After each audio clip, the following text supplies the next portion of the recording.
é Débora Faria, eu sou pesquisadora do Observatório do Espaço Público e mestranda em Planejamento Urbano na UFPR, e eu tô aqui para apresentar rapidamente minha pesquisa de mestrado.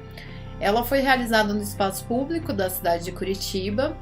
O espaço público é esse espaço onde as dinâmicas sociais e as nossas vivências cotidianas elas se tornam visíveis para todos, e também é um espaço bastante sensível tanto a alterações sociais quanto materiais. Uma das tendências que tem modificado bastante esse espaço nas últimas décadas é o aumento de imposição de controles, restrições e da militarização do espaço urbano.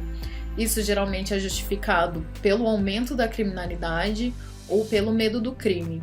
Porém, há alguns casos onde a motivação para esses controles é outro tipo de medo, que é o medo do outro ou o medo da própria convivência com estranhos no espaço público. Eu estudo um desses tipos de controle, que é a arquitetura hostil, também conhecida como arquitetura anti-mendigos. É um tipo de arquitetura ou design que modifica os espaços com o objetivo de moldar o comportamento das pessoas ou afastar as pessoas, geralmente pessoas de classes mais vulneráveis. Então, para entender como esse tipo de modificação espacial funciona, eu fiz um levantamento na região central de Curitiba e detectei mais de 400 arquiteturas hostis na região central. Desse levantamento surgiu um grupo de fotos e mapas que permite avaliar qual é a forma e a disposição dessas arquiteturas.